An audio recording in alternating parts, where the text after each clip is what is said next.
I think we are nearly there.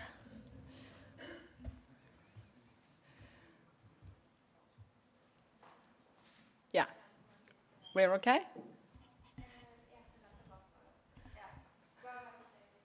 Okay, we are still missing some guests, but I guess we just start. So welcome everybody to the Norwegian Academy of Science and Letters. This is the main lecture hall we are in now. And as you see, my name is Kristian Birkeland, and I have a position here that some foreigners doesn't know what means. I'm a Secretary General. It's a full-time job, and it's a job that one of the members of the Academy can serve at. So as profession, I'm a professor of sociology at University of Oslo, and so I know very little about the topics we're going to talk about here. So this is one of the thrills of working in an academy which is both related to science and to letters. So we are learning from each other a lot. And I'm not going to say I know very much about what is the topic today, but I'm absolutely interested. Looking forward to listen to you guys. So I just start opening a little bit by say a little bit about the academy. You may know that the academy is not as old as, for instance, some of the foreign academies are. It was established in 1857. It's an independent organization. We call it a member organization, and it's a national organization, although the majority of the members come from the Oslo area. The academy's bodies, we have a member meeting, which is the highest decision-making body at the academy. And very briefly, I can tell you that Thursday this week, only 2 days, in 2 days, we will have a digital members meeting to elect a new president at the academy starting 1st of January 25, and a new secretary general also starting 1st of January 2025. Then we have a board, of course, and we have what we call the presidium, which is a subunit under the board, and that is governed by Lise Øvrås, the president of the academy, me, and 2 vice presidents, one from the science class and one from the letter class. Our strategy is like most academic academies. We want to contribute to the advancement of science. And we are very interested in basic research and trying to work for getting funding for more long-term oriented research. We organize a number of meetings and conferences. We award scientific prizes, and the most well-known for people from other countries would be the EIDEL Prize, which is annual in mathematics. And also we have the Kavli prizes in astrophysics that many of you will know about, nanoscience and neuroscience. And we just finished the Kavli week. And I should say that most of us are totally exhausted, and those who are still on their feet have got something called COVID, I guess, again. So there are quite a few people who are still slightly tired after the Kavli week. It's really intense, but it's a lot of fun. And not to mention that the people who get these prizes are amazing academics. We work to protect the interest of science vis-à-vis the authorities, and we also represent the Norwegian science in foreign organizations and in meetings with other academies. There are 2 classes in this academy. Academies are usually organized slightly differently, but here we have 2 classes. One, as I said, in science, and that includes also medicine. And the other one is humanities, and social science, and law, including also theology. So in total, we have 140 seats in the science class and 120 in the humanities and social science class. And that is for people up to 70 years.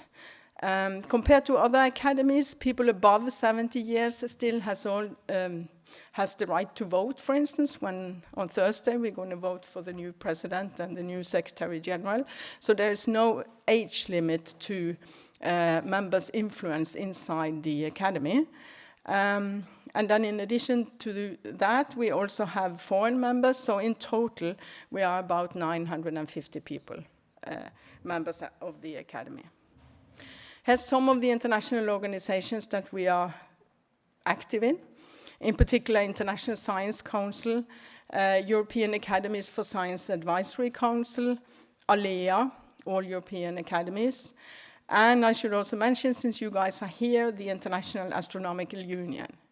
There are many of these more specific organizations that we still are member of, but the main sort of interdisciplinary organizations are the ones that I just mentioned. And that's about it. So I guess I am happy to welcome you here, and if you have any more questions, then please get in touch, either by email or SMS, or of course when we are here and we meet. So then, the program today is that we will start by having an introduction to this symposium. Then we will have the Yara Birkeland. Oh God, I was waiting for that. The Yara Birkeland Prize. And then we'll have the Birkeland Lecture 2024 after that. So I have the pleasure to introduce Truls Orderløkken Andersen, who is Chief Executive Officer of the EIDEL AS. And I will just read a little bit about you before you enter the stage. Truls has his background from the defense and defense industry. We should get rid of this, huh? All right, do that, yeah.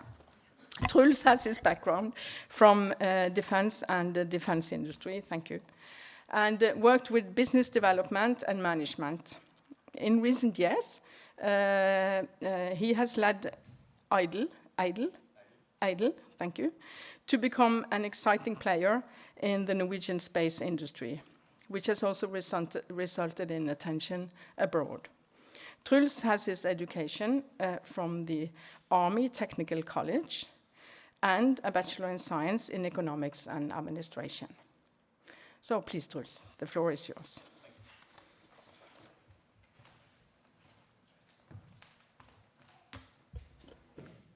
Hello, does it work?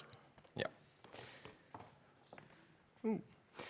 Thank you. As she said, my name is Truls Andersen. I'm the CEO of EIDEL, and I got this fancy title, a pioneer in Norwegian space technology, which implies that EIDEL is a bit older than myself, and we do actually have quite a long history in Norwegian space industry. Just a slide about EIDEL today. We were actually founded back in 1966 by Erik Olsen, a Swede, who was working at the Norwegian Defense Research Institute. We currently are about 46 employees, which I have to correct because I think we're now 47. We will be about 50 about the end of the year. Our size is about 81 million last year in turnover, and we have offices in Lillestrøm, which is just north of Oslo, and Eidsvoll, which is our headquarters, which is just north of Gardermoen, the airport. So, EIDEL, what do we do, actually? We do a little bit more than just space, and this picture basically shows where you can find our products and services. And they're recognized by some key factors, like its remote locations. They're usually unmanned. They are in extremely harsh environments, like space. They require high precision and high security needs, which means we also deliver security for the armed forces. So if we run through the picture, we can actually start on the moon. We do have equipment on the moon. I wouldn't say it's working. It was a part of, those of you who remember the first commercial flight to the moon from the Japanese company. It had a slightly hard landing, and our equipment was on board. So basically it means we have equipment on the moon, but it's not working. So we can at least brag about it's there, and hopefully we will get another chance as they will launch another mission. On the International Space Station, we do have a On the Bartolomeo platform, we have the I'm not going to try to say it again, the MNLP probe, which measures space weather. It's connected to that platform. It was actually the first instrument on board. And we were also involved in another project together with Ceres, which is called Biomission, which is to measure or look at growing human tissue in space. On the satellite, we do encryption and also a host of different internal system components. We do telemetry on missiles. If you go down to Earth, we do remote control for the armed forces, ground-air-ground control, and also encryption. And we're also looking at using all this knowledge and competence looking into offshore wind technology, because they are also going to be far off without human interaction. And I think important for this setting is that you see the building on the right hand, which is illustrated with a U. It stands for universities. We actually work quite closely with academia and research institute to see how we can actually bring science into becoming products or solutions that we could take to the market. So this is just a bragging page. I'm not going to spend too much time on it. We did get some awareness around 2021. There was a US magazine that identified us as one of the top 10 satellite technology providers. And the Gazelle is a Norwegian award for companies that has shown growth the last year. So our history. Why can we say that we actually are a pioneer in space industry in Norway? So if we start with 1966, this picture is actually taken in the Eirik Olsson's garage by the newspaper Aftenposten in 1967. So this project actually started on his living room tabletop, and then he moved into the garage, and our founding date is actually his building permit for his garage. So that's where we found out when we started. So this was actually for the laboratory in Tromsø, which was our first project. The next project was a satellite data encoder for, it wasn't called ESA back then, but this is actually this rocket launch in Australia. We actually had telemetry systems on board. And I can't not mention this one. This is actually at the same time he's doing all this high-tech science. He was involved in a farmer company in Eidsvoll. They needed an automatic chicken shit remover. So he actually developed that next to all this high-tech space. And we are, those who know from the last few years, then we recognize this sticker. We do T-shirts, and they're actually quite popular. So fixing shit since 1966 is basically our slogan, and it's important for us to mention. This one, we actually did a telemetry system on Kourou for Ariane 4 in the mid-80s. So this is also where we were quite involved still involved in space. And then I could say from a space perspective, we had quite a few dark years. We didn't do a lot in space until we did this one, which is the MNLP probe.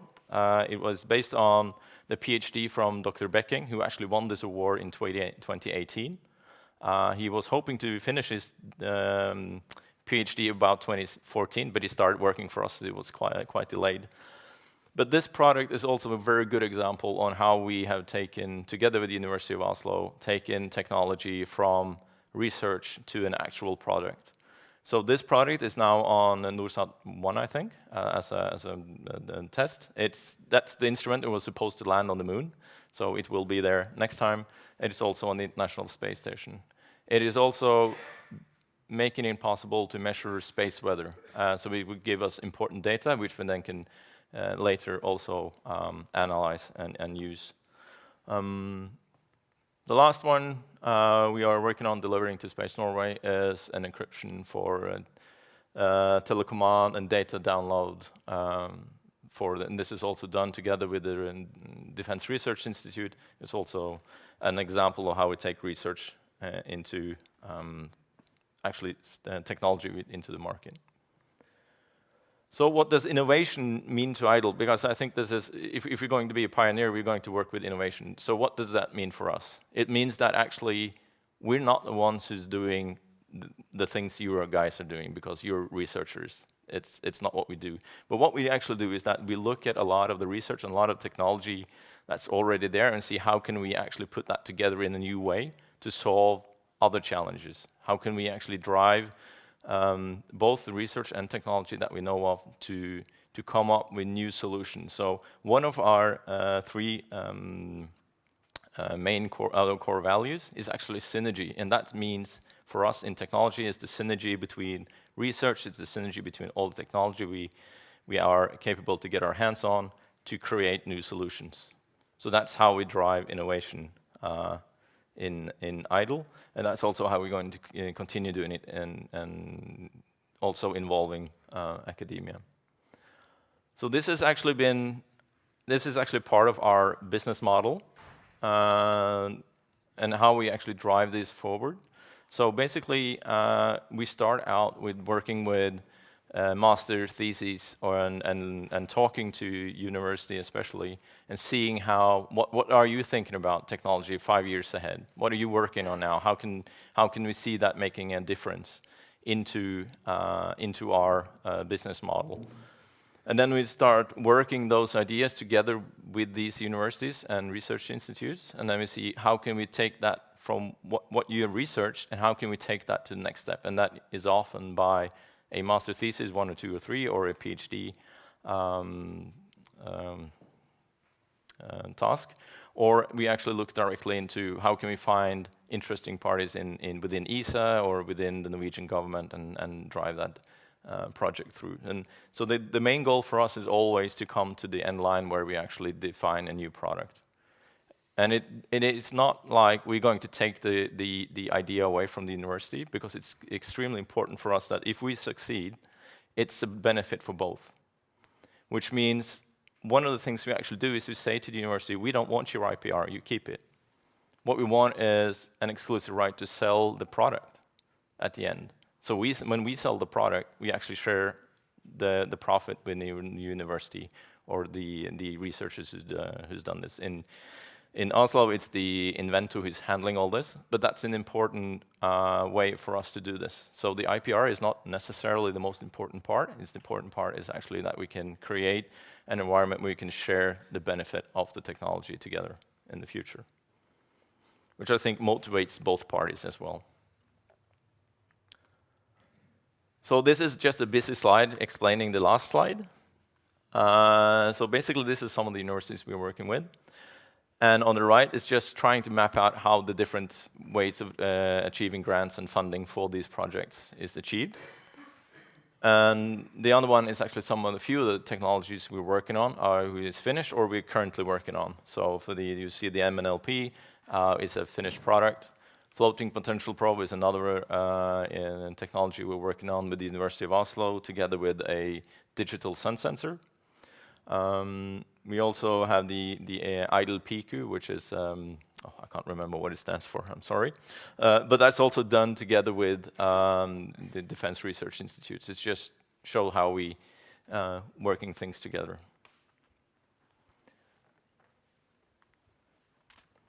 And I think actually 20 minutes is quite a long time for us to talk because we're not that big of a company. So if you don't have any questions, I'm done.